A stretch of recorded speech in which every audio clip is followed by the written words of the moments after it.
Welcome to the OncoPT podcast, where you'll learn from oncology experts, practitioners, and patients to help you on your journey to become a confident and competent OncoPT. Here's your host, Elise Cantu. Hey OncoPT, and welcome to this episode of the OncoPT podcast. Now, it is June, which means that we are over halfway through 2024 at this point. And I don't know about you, but this kind of caught me off guard. So let's take a little pause today and let's do a check-in. Let's see how we're doing. I'm going to ask you a couple questions and I want you to honestly answer them. This could be out loud or this could be in your head. Either's fine, but I'd really love your honest answer here. How are you? Like for real? How are things going? Are you where you thought you would be when you started 2024? No matter what your answers are, you're in the right place right now, my friend, because we're here, we're together, you've got your earbuds in, you're listening to me in the car, wherever that is for you, you are in the right place. And the reason I know this is actually because of what happened to me this past weekend. So I had a completely different episode planned for this week. But something happened that really shifted something for me. And it was such a cool experience to be a part of. It was completely unexpected. And it really made me kind of stop and pause and think on things and kind of reflect over the past, not just 6 months, but also over the past few years that I've been doing the OncoPT. So before I get too crazy with this, back up, let's start with this. So this past weekend, what all kind of, started this kickoff of let's check in, let's talk about it, was this weekend I went to my cousin's wedding here in Fort Worth. Now, if you've heard me talk about this before, you already know, but actually most of my family does not live in Texas. I'm originally from Nebraska, spent a lot of time during my growing up years with family in Iowa. So a lot of my family is from the Midwest, which is where they still are today. And so this cousin of mine, long story short, was actually having her wedding down here in Fort Worth. And I was very excited about it. My husband and I and my parents were going, and it was going to be a good time because these are family and we were really, really excited to see them. But outside of that, we really didn't think that we were going to know that many people outside the immediate bridegroom, some of the siblings, and then whoever we came with. Because a lot of the family is from all across the Midwest, right? Colorado, Iowa, Indiana, Illinois, Minnesota, gosh, lots of different places here, okay? So just so you know, this is kind of where we're coming from here. And so at the time, we go through the ceremony. It was lovely. Cocktail hour is ending and we're about to transition into the reception. And so I went and found our table where we were sitting at. And I'm sitting there just kind of, hanging out, waiting for the next part of the evening to start. And then I hear this voice that says, "Excuse me, are you Elise?" Now I turned my head and I saw this person and I was like, yes. I didn't really know where this was going. Again, I don't know that many people at the wedding, so I'm not really sure what's happening here. So after I said, yes, I'm Elise, then this voice keeps looking at me and says, "Are you the OncoPT?" And y'all, when I tell you I was stunned into silence, this is no exaggeration. I've never had this experience before where I've been recognized.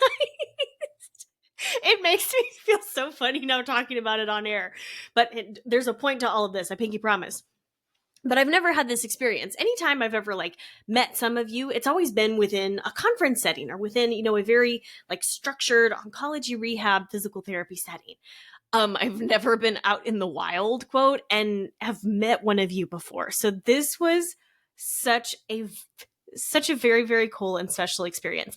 So to the listener who I got to meet at this amazing event over the past weekend. So again, long story short, ended up that this person named Dr. Lauren Vera, who's out of California and is an oncology PT herself, knew my cousin from college. And so of course she came to the wedding and she saw me from across, the venue and what have you, and was like, "Oh my God, I think that's Elise." Sure enough, it was. I was probably much shorter in real life than she thought, but that's okay. She didn't say that. That's just what I know from people meeting me previously. But it was so lovely. And it was just this like, wow, what a coincidence. What a small world. What a surprise kind of deal, that it was so beautiful in the meantime, like in that moment. But it really, I think, kind of just like set this cascade of thoughts off in my mind that I continued to reflect on over the next couple days until I sat down to write this episode this morning. And it really gave me a little more perspective on what's going on right now, what has happened over the past, 6 months for me professionally here at the OncoPT, also my private practice, but then also kind of what's happening in like big life kind of things. It was just really interesting that such a chance encounter kind of started all of this for me and really got me thinking and pondering and kind of questioning some things as far as like, what am I doing? Where am I going? Why am I doing these things? And it was so lovely. I think at the heart of this, at the heart of what I'm trying to say here, is that right now I'm sitting in my office and it's me and my dog, Teddy, is just off camera in his bed snoozing. And it doesn't always feel real. It doesn't always feel like I'm talking to a person on the other side of this microphone and this computer screen. Like, it really does feel like I'm sometimes talking to myself. And so this meeting with Lauren over the weekend really kind of humanized this. There is somebody listening to this on the other side. And that realization, right? Instead of, feeling like I'm just talking out into the void, really made me think on like, what am I doing? Am I doing what I set out to be doing at the beginning of this year, end of last year? Am I on track with what I know is needed out there in oncology, physical therapy, and cancer rehab? Like, am I on track? Am I, making progress towards those goals that I've set for myself? And it actually made me pull out the planning, like goal setting that I did at the end of last year, beginning of this year, that I'll talk a little bit about here shortly. And I kind of had to ask myself some hard questions on like, am I actually working towards this goal? Is this the right goal for me right now? That was something that was really uncomfortable to kind of sit with and talk about. And for the goals that I still feel like I want to be working towards those. Those are appropriate for right now in my life. Am I really making progress towards those? And the answer on some of them was no. And that was actually really hard to kind of sit with.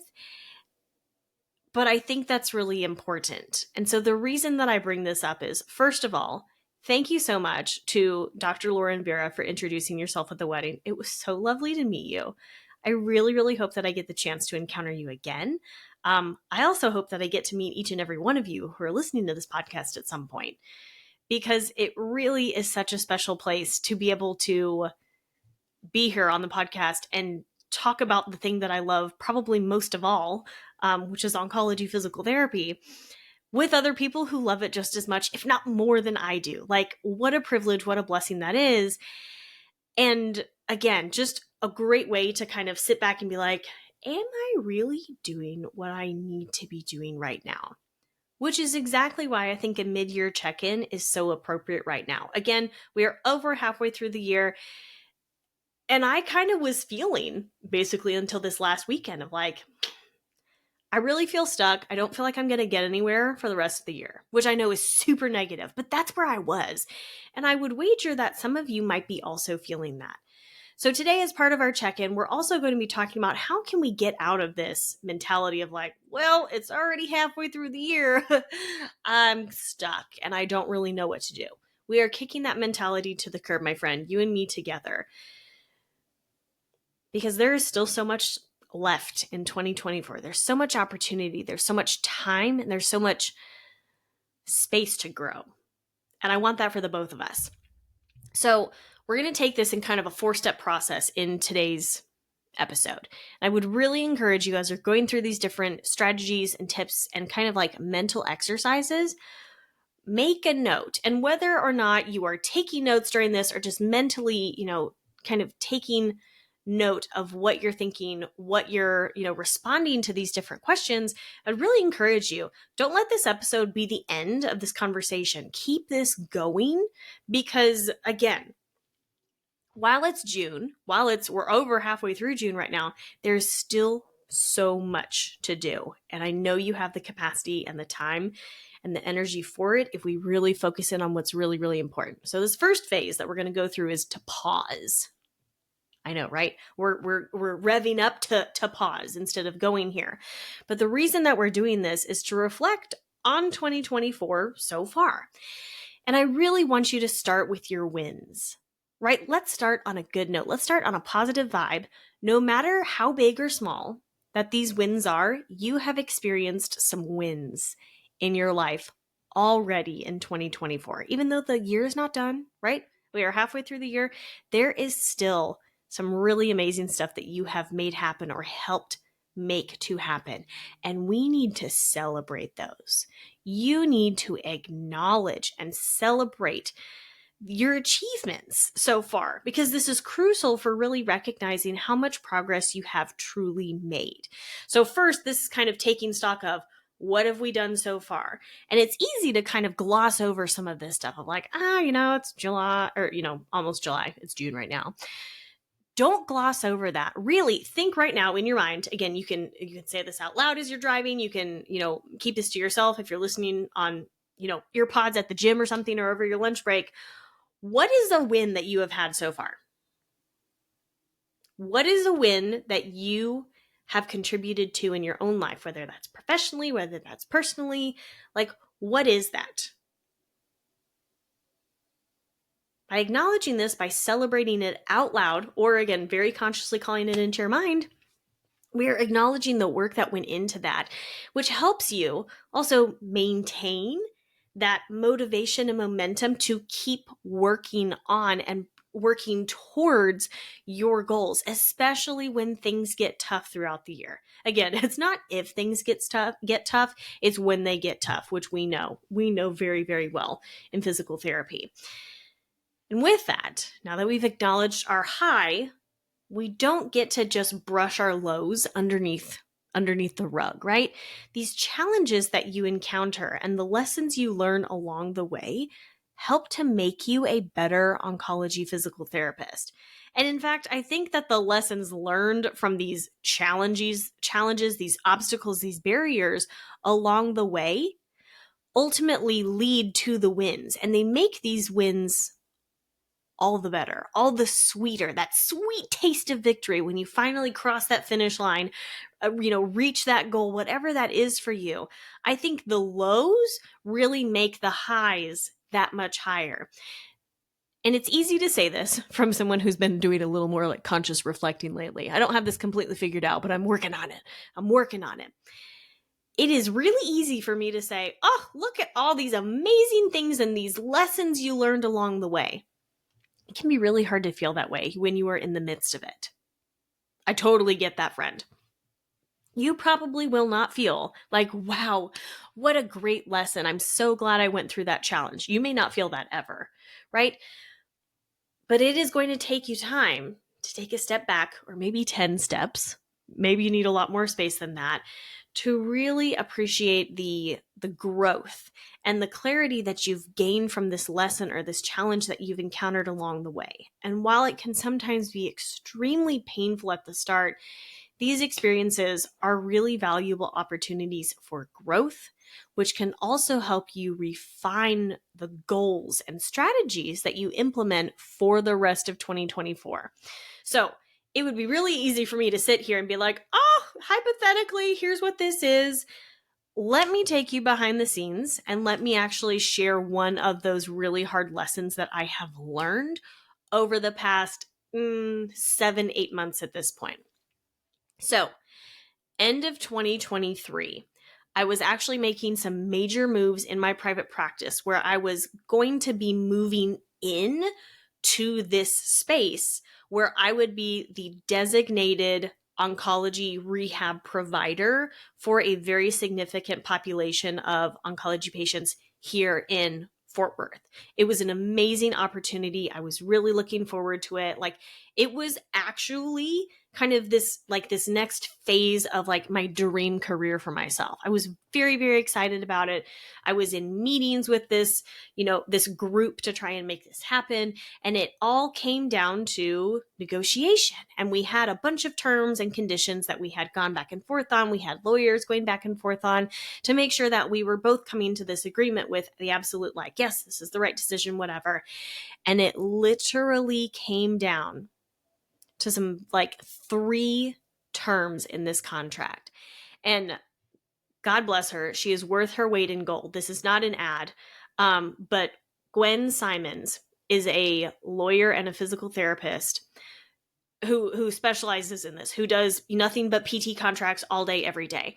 And so I hired her to consult with me on this process. And it came down to these like 3 terms or whatever in the contract. And she told me, she says, do not sign this contract. And my gut, like my heart absolutely sank into my gut. I was devastated. I was fearful of like, oh my God, I'm losing this chance. Like, what are we going to do? Like, if this isn't something that we can agree on, what the heck is going to happen? How am I going to make this work? And, went back and forth with this organization. But, again, thankfully, Gwen was very, very clear. She was like, this is not good. These are not good terms. It is not in your best interests to agree to these. Like, I advise you not to do that. And ultimately, I took her advice and I walked away from this potential agreement. And it was scary. It was so scary. I was so uncertain. Everything I had built up for like months at this point had just completely, like, the bottom had completely fallen out. I wasn't sure what was going to happen with my private practice because I was, in the process of like moving into this new location, etc. And I was just like, whew, I just don't know about this. I feel confident that I made the right decision because I know it would not have worked out had I agreed to those terms. But man, this is not how I thought this would all shake out. It was very hard.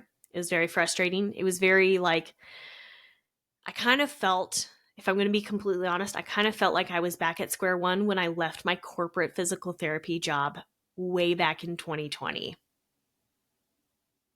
And that is not ever a place that I want to be back in. So it was just like, oh man, this is so painful. Well, while it was really painful at the time, it ultimately ended up being the best decision. Has it made it, more of a different challenge? And now I'm in a different space and I'm having to, go out and do more of the marketing and the community connections to get referrals and get patients in the door. Yes. Has it, does that mean more work for me? Yes. Does that mean that growth is slower? Yes. But ultimately, I know that it was the right decision. And I was feeling very solid in this. And then I actually got some updates over the past couple months about like what's been happening since I backed out.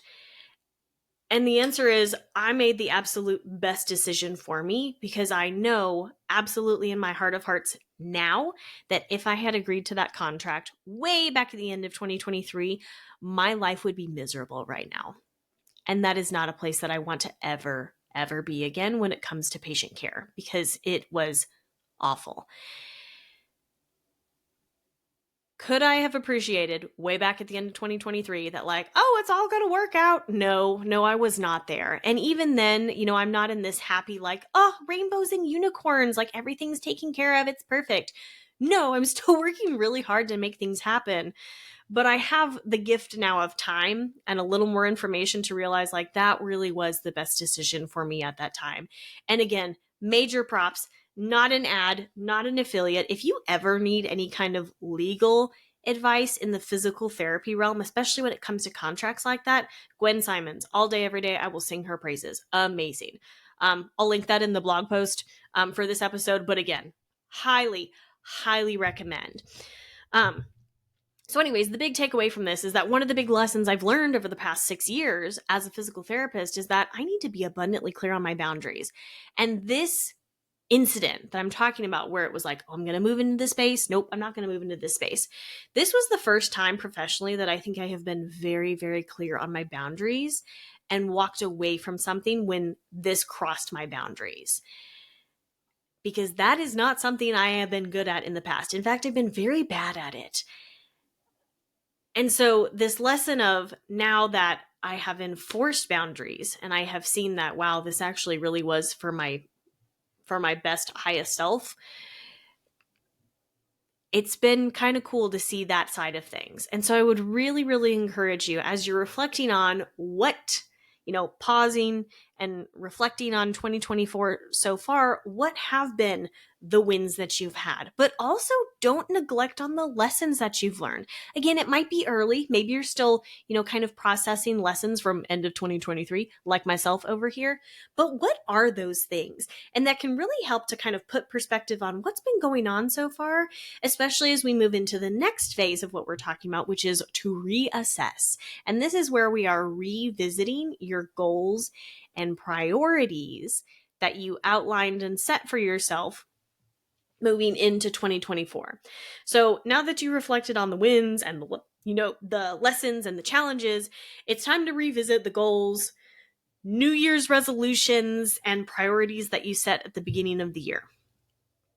After everything happened at the end of 2023 with the new location for my private practice falling through, I really kind of dug into wow, I'm feeling really lost. I don't really know what to do at this point. I need guidance because what I thought was going to happen just completely, again, the bottom fell out. I need some professional help here. And so this was actually TBH. This was the first year that I've set concrete goals for a year intentionally with an actual action plan. I've never done that before in my life, especially professionally. That has just not been something that I've enjoyed doing or wanted to do. But again, with everything that changed at the end of last year, it made it very apparent. It was like, this is the next right step for me. And so how it all came about. For me, the plan that I used that I really enjoyed using was Rebecca Griffith's Professional Development Plan webinar. Again, this is not an ad. This is not an affiliate. This was the first real goal setting experience or exercise I've ever done that I actually stuck with to completion and then have actually pulled out those goals again with the intention of working towards achieving them. Highly encourage you to check that out. I will also include that link in the show notes as well. But the process by which I worked through this, again, very intentional, very, purposefully laid out webinar and worksheet really helped clarify a lot of things for me that I wanted to do. And what I really appreciate is that, as part of this, you're revisiting, you're supposed to set your goals, but then not just lock them up until next December, but keep going over them, keep revisiting, keep reassessing that progress on, am I on track with what I want to do, what I am, trying to do with all of this. And so it's really important now that we're in June, again, we're halfway through the year, that you're evaluating whether these goals and priorities that you set at the beginning of 2024 are still relevant and realistic.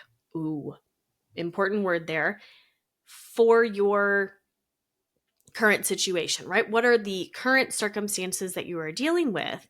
And do those goals and priorities that you set in the past still kind of match what you are able to do, what you are willing to do, and what you want to do at this point in 2024? And so by taking the time to reassess, you can still ensure that your efforts are directed towards what truly matters for you. Again, maybe your goals have changed. Maybe your priorities have shifted. And let me be the first to say, your goals are not written in stone, right? Just because you go through, whether it's, Rebecca Griffith's webinar plan or something else entirely, those aren't written in stone. And I don't say this to give you an out on, oh, that goal is hard, just give up. Okay, that is the absolute last thing that I'm saying here. You should want to achieve your goals and not give up when times get tough, because remember, times will get tough. Times will get tough. But you should also be realistic and forgiving and gracious with yourself, to yourself, when there are barriers and obstacles along the way, when your current circumstances and priorities change. One of the things that I am personally learning right now is should. And should, as a word, like as a feeling, comes from a place of like shame, and a little bit of guilt, maybe for me. Like, I should be farther along. This is coming from a place of comparison that is very, very abstract in my brain. I'm working with my therapist on this, if you can't tell. And this idea of like should doesn't always match what's currently happening in our life, in your circumstances right now, right? What has changed? What has shifted that has maybe altered what some of your priorities and goals are and what you want them to be? And so again, like I mentioned previously, this is the first time that I've really gone back and revisited those goals that I set at the end of 2023.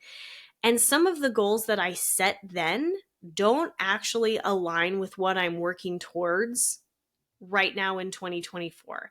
And for me, this falls into two kind of big camps. There are goals that do not make sense for what I am doing, what I am focusing on right now in my career, in my life.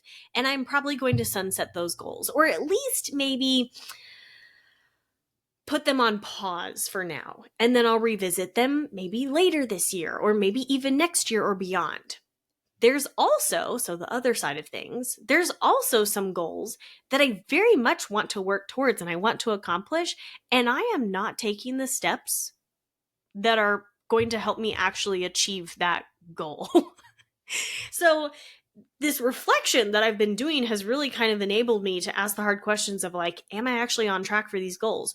No. Why is that? Are these goals that I want to continue working towards? Are these goals I need to pause? Are these goals that I maybe need to shift back as a priority in my life?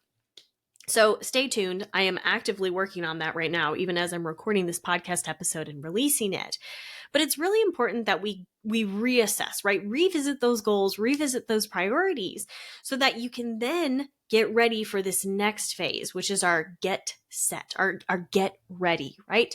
And this is where we are reigniting our passion and motivation once we've established what are like, okay, there's a disconnect between the goals that we've set previously and where I want to be and where I am right now. It is so common for us to experience a mid-year slump, right? Seasons change. It is really hot right now here in Texas. And I say that with the full knowing that like it is going to get hotter. But man, it is hard to feel motivated when your ankles are sweating, or just, insert body part here. Life gets crazy. Work gets crazy. Life happens. There's so many reasons why a mid-year slump happens. But remember, that does not mean experiencing a mid-year slump does not mean that the year is over, that 2024 is a wash. And here are some very specific ways that you can help overcome your mid-year slump. Number one, reflect on your original motivation. Why did you set those goals in the first place? What inspired you to say, this is something that I want to work towards, right? That I want to achieve, that I want to accomplish.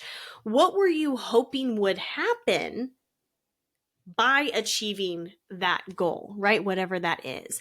And one of the most powerful ways I think that we can really kind of even break down goals into even more achievable in our brain, like make those goals less on this like super high pedestal and more on like, here's the step, here's the next step, here's the next step I need to take in order to achieve them, which is setting mini goals. And this is where we are breaking your larger goals, maybe for the year, for the quarter, down into smaller, more manageable tasks.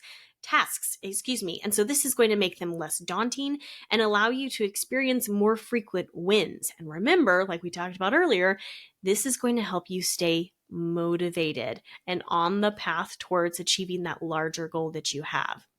One of the great ways that may also help incentivize you to keep working towards these goals is by implementing a rewards system. Now, this does not have to be anything extravagant or super elaborate, but just something where you are, again, acknowledging the work that you have done to achieve certain mini goals or milestones. And this could be anything that feels like a treat for you. Now, you might be one of those people that's like, I need a little treat, and you go down to your local bakery and get a cupcake or what have you. Cool, amazing. Maybe that's a great motivation for you. Personally, I'm a podcast junkie. And what I have found is that I would so rather obviously listen to podcasts than do the work that I have to do. But what I have, implemented for myself is that, once I'm done with the workday and I've accomplished XYZ task, I can then listen to a particular podcast episode, when I go to the gym after work or something like that. And so again, for me, that's a really great, little mini reward I can do to, keep me motivated. It's something I enjoy doing. There's definitely a dopamine hit with that. Again, maybe it's a little snack, maybe it's a movie night, maybe it's a small purchase that you're rewarding yourself with. But again, creating a reward system that incentivizes you specifically, not your mom, not your neighbor, not your dog, that is going to incentivize you to work towards those goals and stay consistent on that path is only going to help you with that. The next tip that I would offer here is to revisit your goals regularly. Again, once a year or twice a year, if you're me right now, is not enough. We really need to be going back. You need to go back and revisit those goals. And maybe it's not every week. That might be a little much for you. That's okay. Maybe it's every other week. Maybe it's once a month, right? So instead of doing these very sporadic, oh my God, I don't even know where I'm at when it comes to goal progress, having these regular check-ins helps to keep things fresh on your mind and make sure that you're on track. And if you discover that you're off track, then you can make a course correction, get back on track, and keep going. One of the other things why I love revisiting your goals is because while it, obviously keeps things very fresh in your mind of, I'm off track on this, whatever, it also allows you to kind of take into consideration what's happening in your life.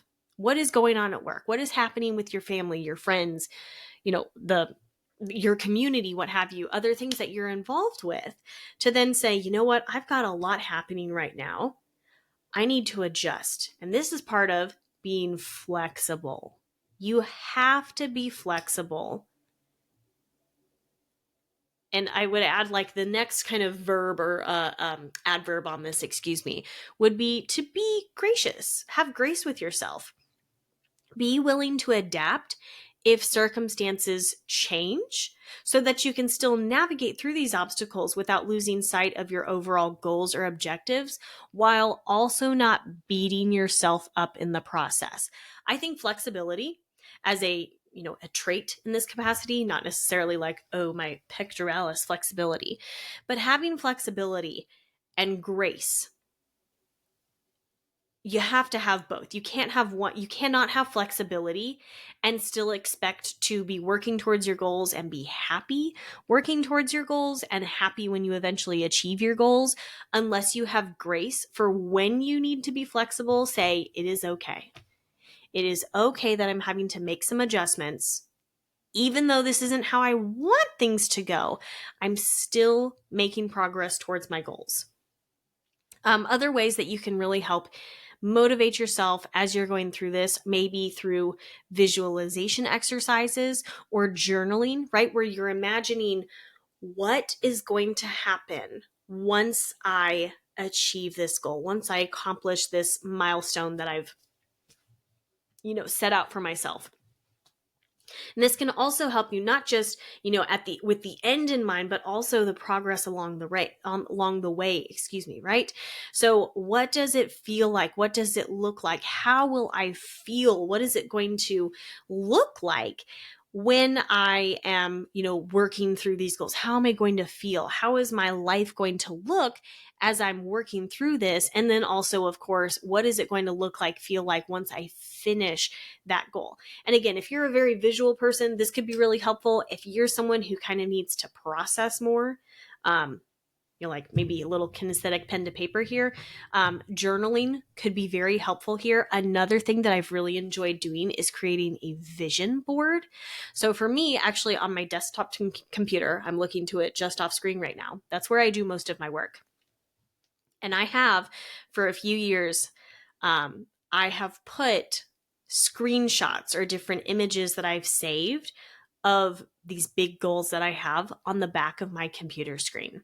And so every day when I log into that computer for work, I see that and I see that. And for me, because I have a really big screen, it's like very much in my face.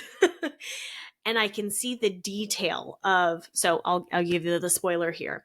So the background of my big computer here are images from the Venice Simplon Orient Express. Like my dream someday is to take a trip across Europe with my sister and maybe our husbands on this fabulous train that features very heavily in Murder on the Orient Express by Agatha Christie, who is one of my favorite authors. And so seeing the rich detail of the train interior and the train exterior and like what happens inside that train and the sights to see as you're riding on that train is very much for me, like it's a very beautiful thing to look at. And that's a great reminder for me of like, this is what I'm working towards as I'm working on these goals. That may not work for you. That's okay. But that's another thing of, that's not necessarily like an official vision board I've created, but it is a similar or adjacent to a vision board of where I'm going. Now, you may choose in your vision board to maybe actually do the cutting out of different pictures and other visual elements like that. But really, this vision board should represent not only your goals, but also the reasons behind them. So again, I think that's probably for me what my computer background is. It's the reason behind accomplishing these goals, because I want to go take this fabulous, glamorous train trip across Europe. And so that's my motivation, like a big motivation for me behind some of these goals that I've set forward for myself.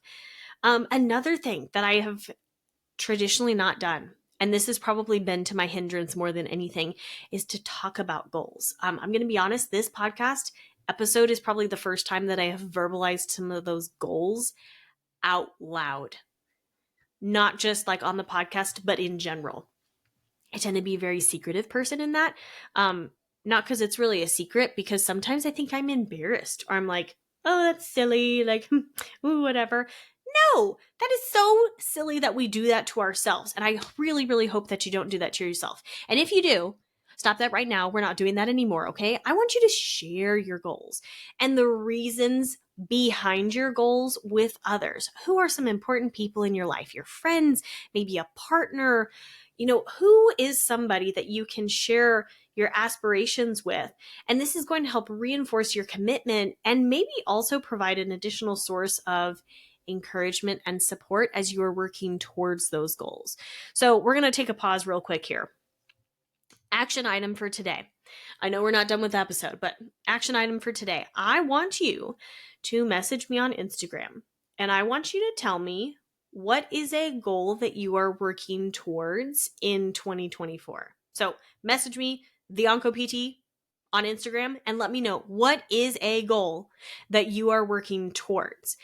Because I think that this would be a great way, if you don't have anybody else that you're talking about goals with, hey friend, maybe I could be a little cheerleader over here for you to make sure that we are working towards our goals together. Just a thought. I'd love to hear from you. So again, you can message me on Instagram at TheOncoPT, and I would love to hear about your goal. Okay, next phase here, which is to actually get started. What are some practical tools and tips and practices, frankly, that you can move forward with to make the most of the rest of 2024? Number one is identify your support group. Who is the network the community of people who are going to support you on your journey. And maybe they're not on necessarily the exact same journey as you, but who are the supportive individuals and groups and communities in your life that can help offer support and encourage you and motivate you and also hold you accountable as you're working towards this? This is a great opportunity to kind of reassess like who's in your life, who can be that source, or, hopefully multiple people's who can be that source of encouragement and motivation for you. This could be a great opportunity for you to join different communities, whether that's in person or online. Over here at the OncoPT, we have two different communities called the Cancer Rehab Community and the OncoPT Specialization Community. These are both free communities that we offer for rehab professionals who are interested in diving deeper into oncology and how can we better show up to serve and work with our patients affected by cancer.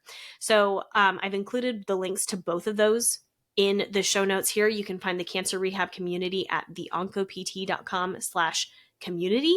Again, both are free. We would love to see you over there. But this is a great place for you to find like-minded individuals in this global network that we've curated who can support and encourage you along your journey as an OncoPT. Maybe this is meaning for you finding an accountability partner, right? Maybe more of a one-on-one situation where you can find somebody and work with somebody who shares similar goals and interests. And it's an opportunity to check in regularly with somebody who knows what you're working towards. It can also help, keep you motivated and encouraged, and maybe also pick you up on those days when it is hard and times are tough and you don't really know what the next step in front of you is. This could be a great way to get you, maybe offer a little umbrella on a rainy day. I would be remiss if I did not mention again Rebecca Griffith's Professional Development Plan webinar. Again, not an ad, not an affiliate for this program. I highly, highly believe in it because it was the first time I felt like I was able to really set tangible goals and implement an action plan that was not going to be something that I chucked at the end of January, which is typically what I end up doing. So having someone like Rebecca Griffith or somebody else entirely who can serve as a coach or a mentor to offer expert advice and guidance, not just like a friend, could be very, very helpful here. Again, providing really valuable perspective and also helping you, frankly, cut through the BS that sometimes we invent or we perceive in our own minds as obstacles to what we're doing. Honestly, I hate this, but I love it. Rebecca asks me really challenging, hard questions, and it makes me uncomfortable and it makes me squirm in the moment. But I know after I've gotten through the breakthrough, can you see me rolling my eyes right now? This is something I do in therapy too, of I hate feeling this way in the moment, but then I feel so much better and I have so much more clarity afterwards. Rebecca, if you're listening to this, dang it, lady, I hate it in the moment, but it feels so much better afterwards. So thank you for that. Highly encourage it. Highly recommend Rebecca Griffith's Professional Development webinar. Anyways, last thing that I'll end with here is that support is not a one-way street. As much as you are drawing support from others, I would really challenge you here to offer support back. So don't just take the support, also give the support, provide the support back, because this is going to help you not just be a better friend and colleague, which is always a good thing, but it's also going to help establish and build a more reliable and long-lasting support system, which I think is something that's really, really important for us, not only as oncology physical therapists, but also as humans, to have that really established, dependable framework that we can fall back on to help us out in the meantime. And sometimes you are going to have great days. And that could be a time where maybe you reach out to somebody who's not having a great day. Maybe that's in your community, that's your accountability partner or whatever, where you could serve as that umbrella during a rainy day, for example. All this to say, in sum, 2024 is not over. 2024 is not a wash. I don't want you to give up on this year just because we are in June. Does not mean that, well, I'll try again next year. No, my friend, I'm pushing back on that.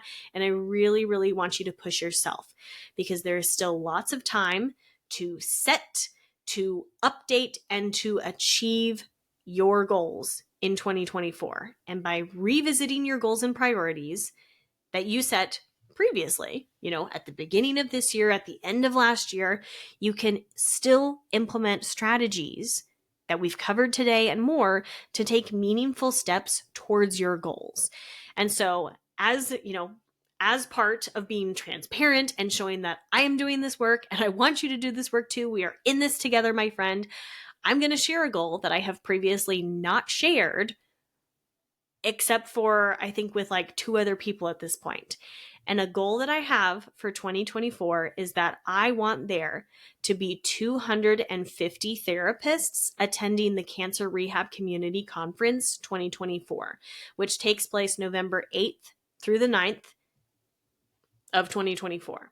So here it is, 250 therapists is my goal.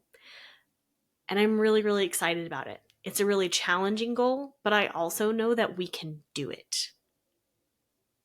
Now we have to make it happen. So maybe we'll do a little follow-up episode like in December, and I'll revisit more of the goals that I set at the beginning of the year and maybe like how the goals changed and what goals I ended up accomplishing and what goals I'm still going to keep working towards.